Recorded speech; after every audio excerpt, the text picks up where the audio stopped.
Two neighbors who share the same ancestry, a common history, speak nearly the same language, follow the same church, yet often seem to find themselves at odds with each other. Russia and Ukraine. Here's how these two nations have descended into an inevitably recurring conflict rooted in centuries-long disputes, threatening the prospect of peace and security in the region and the world alike. Both Russians and Ukrainians share the same ancestry dating back over a millennium. Specifically, Kyiv, the current capital of Ukraine, is the historic home to the first Eastern Slavic state in history. And Russian is actually a Slavic term used to refer to Scandinavians with red hair who arrived as Vikings and conquered the indigenous Slavic tribes. It is on this conflict-ridden land that both Russians and Ukrainians built their national identities. As such, Kyiv holds a colossal significance for both peoples. But it was not until the 18th century that Moscow-based Russian Tsars included Ukraine as part of their empire. Wary of the rise of Ukrainian nationalism by the 1840s, the Tsars prohibited the practice and teaching of the Ukrainian language in order to ensure political control and unity across a land referred to as Europe's breadbasket.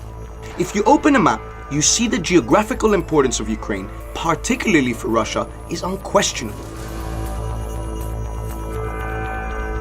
By 1922, as the Tsars were dethroned, Russia became what is known as the Soviet Union, a totalitarian form of governance that included mass agricultural and industrial plants.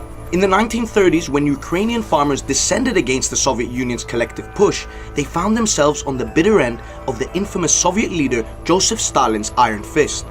Stalin, responsible for the death of millions, carried out what is referred to as Holodomor, a campaign of famine, mass killings, and the mass relocation of more than 10 million people.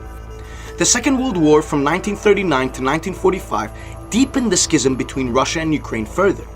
Why? Well, many Ukrainians fought alongside the Nazis against their common enemy Russia. But by 1945, Russia emerged victorious, and Stalin didn't forgive or forget. So he carried out mass deportations of Ukrainians to Siberian work camps known as gulags.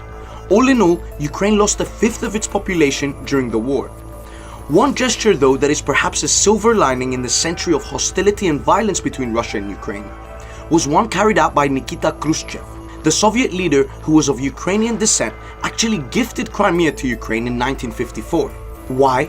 Well, some say as an apology to what Stalin did, but the exact reason is still disputed and unknown by most. Fast forward to 1991, Communist Russia crumbled after the West emerged victorious in the Cold War. As such, Ukraine declared its independence alongside numerous newly founded republics, breaking away from their communist nightmare. However, this was not the end of Russia as we know it. Still a superpower, political control and territorial interests persisted, particularly in response to European and more widely Western influence embodied by NATO and the European Union. Russia and Ukraine were still at odds, particularly over the control of the Black Sea, hence the importance of this part here, Crimea.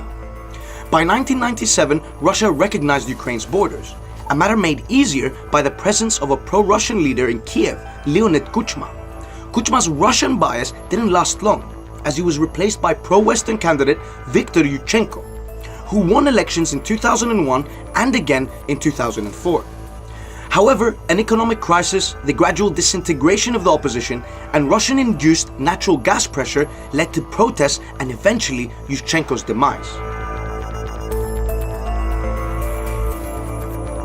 In 2010, Viktor Yanukovych was elected to power, a pro-Russian candidate. In the same year, the Ukrainian parliament withdrew its candidacy from NATO, and by 2013, its association agreement with the European Union. But this did not come without consequence. Tens of thousands of people dissatisfied with the nation's political direction flooded the streets in what was dubbed the Maidan Revolution, or Revolution of Dignity.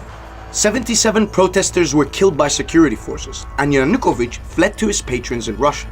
In March 2014, a month after these clashes, Russia moved swiftly and annexed Crimea, triggering the biggest clash between the West and Russia since the Cold War.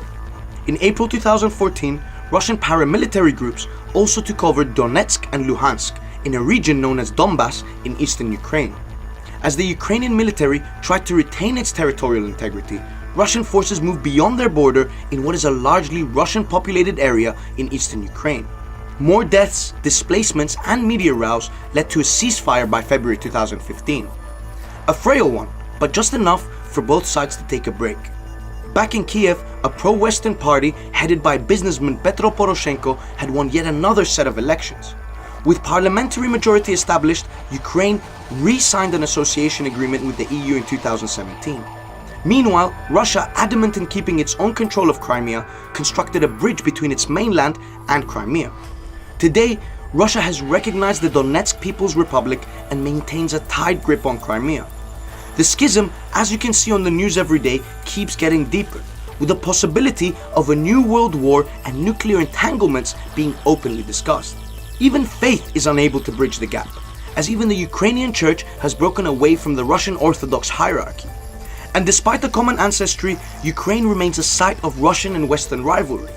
So old wounds keep reopening and seem to be far from settled.